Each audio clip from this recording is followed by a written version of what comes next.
శుభోదయం. క్రీస్తు యేసునందు ప్రియమైన దేవుని బిడ్డలారా, మన రక్షకుడైన యేసుక్రీస్తు యొక్క పరిశుద్ధ నామములో మీ అందరూ కూడా ఉదయకాల శుభాలు తెలియజేస్తున్నాను.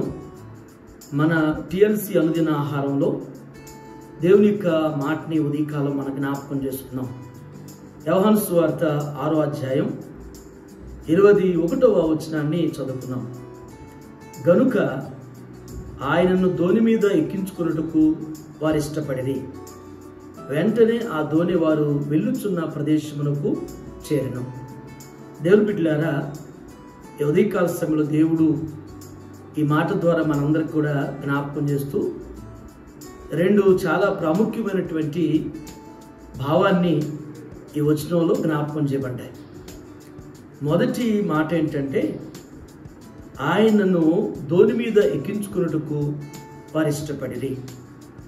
దోణి అంటే మన జీవితానికి సాదృశ్యం.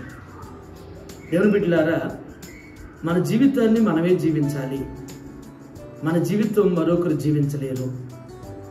ఏదైనా ఉద్యోగం కానీ ఏదైనా పని ఉందంటే ఆ పని అయినా ఉద్యోగాన్ని అయినా మనం చేయకపోతే మన స్థానంలో ఎవరైనా మరొకరు చేయవచ్చు.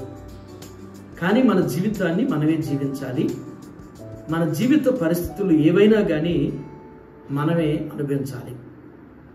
అయితే మన జీవిత ధోనిలో మనం ఇప్పటి వరకు మన జీవితంలో ఎన్నో పరిస్థితులు, ఎన్నో పోరాటాలు మనం ఎదుర్కొన్నాం, సాగించాం.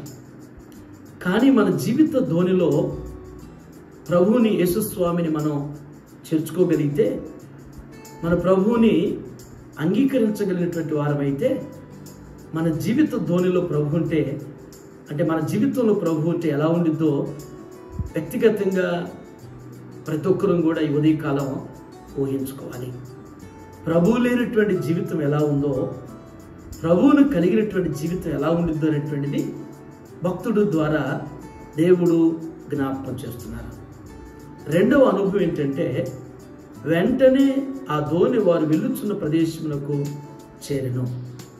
అంటే ప్రభు ఆ దోణిలో ఉండటం ద్వారా వారికి ఎదురైనటువంటి పరిస్థితులన్నీ కూడా అవన్నీ కూడా సానుకూలంగా, ఆ సమస్యలన్నీ కూడా తొలగించబడ్డాయి.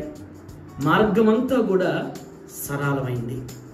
దేవుని బిడ్డలారా, ఈ ఉదయం మన జీవితంలో దేవుని మనం అంగీకరిస్తే, మన జీవితంలో దేవుణ్ణి ఆహ్వానించుకుంటే, మనం వెళ్ళవలసినటువంటి మార్గం అంతా కూడా సరళం కాబడుతుంది. ఆ మార్గం అంతా కూడా క్షేమంగా ఉంటుంది.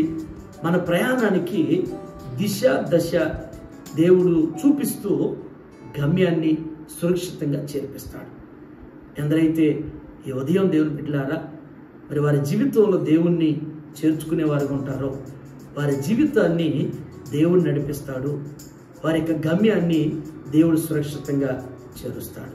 ఆ విధంగా పరిశుద్ధ ఆత్ముడు ఈ దినవంతట్లో కూడా మనకు తోడుగా ఉండి గమ్యాన్ని చేర్చునగాక.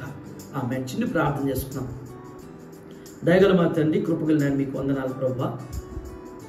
దేవా, ఒక నావకు చుక్కానివై మీరున్నప్పుడు నా తండ్రి, ఆ నావ ప్రభువా సముద్రంలో ఎదురయ్యేటువంటి ప్రతి పరిస్థితిని కూడా ప్రభువా, ప్రతి తుఫాన్ను కూడా నా తండ్రి తాలుకుని ప్రభు గమ్యాన్ని ఒడ్డును చేరుకోగలుగుతుంది.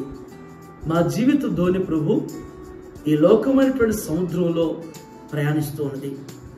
మా ధోనిలో, మా జీవితంలో మీరుంటే ప్రభువా క్షేమం ఉంటుంది. మా ధోనిలో మీరుంటే నెమ్మది ఉంటుంది.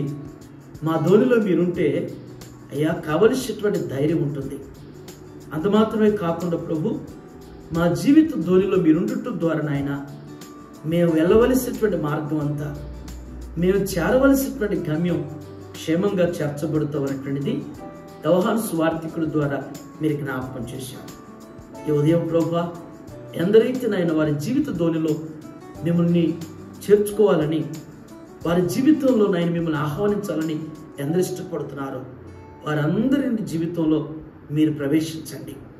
వారు చేరవలసినటువంటి గమ్యాలు క్షేమంగా చేరుస్తున్నాయన వారికి కావలసిన నెమ్మదిని, ధైర్యాన్ని ఇచ్చి మీరు బలపరుస్తూ సహాయం చేయమని యేసు నామములో ఈ ప్రార్థన మీకు సమర్పించున్నాను తండ్రి. ఆమేన్.